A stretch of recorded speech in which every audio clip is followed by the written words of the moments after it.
All right, and welcome back from our activity. So I hope that you guys enjoyed being able to find those word problems and to find that essential and non-essential um, information and just see this as something that you would definitely be able to use in the future. All right, so our second strategy that we're going to go over today is discipline-specific inquiry learning. So problem solving is both a way to organize and connect existing knowledge and to acquire new information. By allowing students to do an inquiry learning project, students can show their thinking and strengthen their metacognition skills. You may also know these types of projects as project-based learning projects. That's a big now word of for these types of inquiry-based things. These can be student or teacher generated. I would suggest that going along with our gradual release of responsibility model, that we start with a teacher generated question and kind of walk students through maybe the very first time of showing them how the processing works on how to create these learning projects, and then turning it over to them towards the end of the year, where you can come up with a class question, or even you can have students do individual projects or even group projects. The other thing you want to remember with disciplinary specific inquiry learning is that you want to use open-ended questions, and you want to have these questions allow your students to be able to use multiple strategies in order to answer that question. You want each group to be able to come up with their own way of doing it that allows them to not just copy the group that's next to them, that they can use different strategies. So coming up with something that's open-ended, it doesn't have just a closed question, and allows for some creativity in there as well. So I have an example of a disciplinary or a discipline-specific inquiry learning project that I wanted to show you. So we're going to start with this picture. I want you to look at this picture. This is a real life situational thing.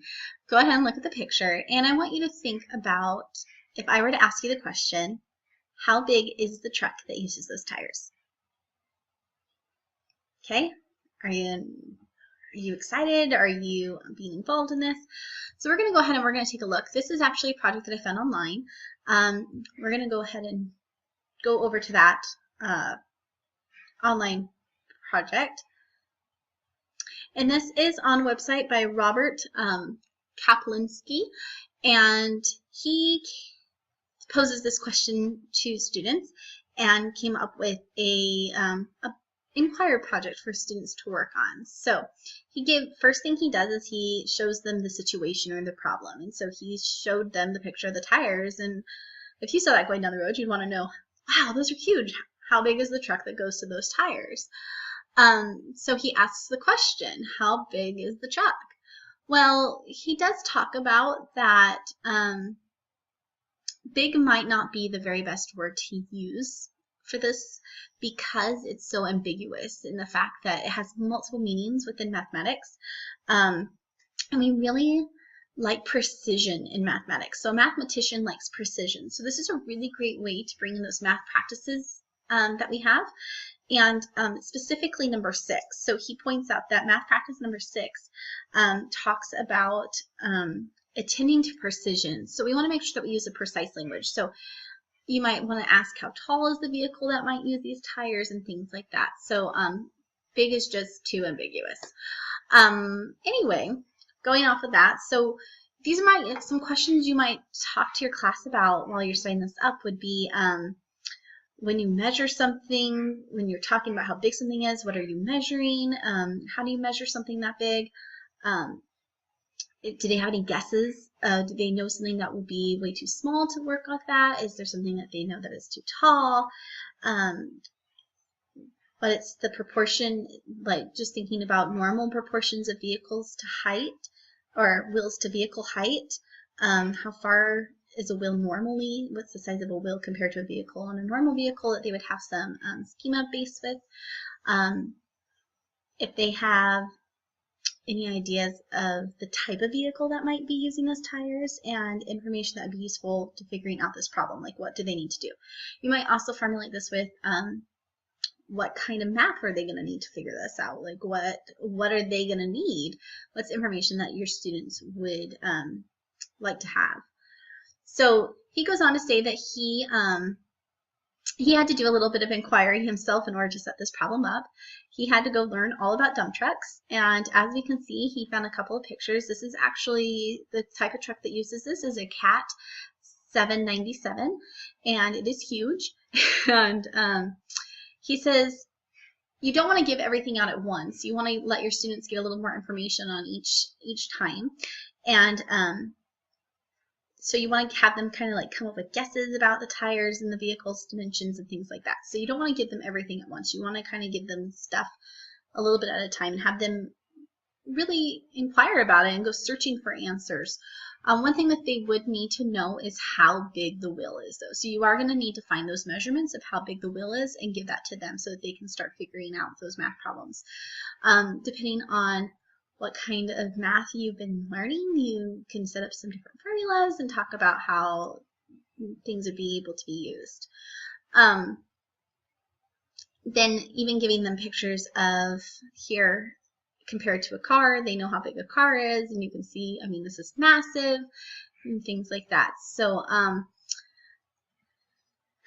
giving them that information, and then finally possibly even giving them at the end of their inquiry when they think they figured out how big it is, giving them the dimensions that come from the company who builds this truck and showing exactly how big it really is and how tall it is. Just for those of you who are interested, the actual vehicle height is 25 feet. It's quite tall. And 4 inches, let's not forget that. So anyway, and as always, they even have a fun video that goes through and shows how this truck moves and what it does and things like that. So this is just a really great example of how to take an everyday life problem or a question and bring it into our core curriculum and even math. I mean, when you're driving down the road, you wouldn't necessarily think, hey, there's a math problem, but we need to start opening our eyes as educators look for those things, and that's really where we start thinking like a mathematician ourselves and teaching our students how to be a mathematician as well. So we'll go back to our PowerPoint. Let's see. Oops. And all right, so there we go. So anyway, I just thought that was a really cool example of a discipline-specific inquiry project, and just taking something that's interesting to students and bringing it into our core disciplines. So what I have for you today on the table is a handout, as you can see right here. It's called the PBL Planner, and again, this is PBL is project-based learning. It's just another type of inquiry learning. And really what you're going to do here is you're going to just take a few minutes to chat with your colleagues and talk about like what is a question that you can ask your students? Like what are some standards that you've been working on in your unit? What can you ask your students as a driving question to get them to be excited about learning about something, to really go in and inquire about it and to want to find out more information. So what standards would you use? What would your question be? How would you know your students are actually learning? Do you have a rubric that would show them? How will students share their work? The planning process, what are they going to need to do? What are you going to need to do to help the students get through each piece? So you're going to go ahead and you're going to work on that with your colleagues at your table for about 10 minutes.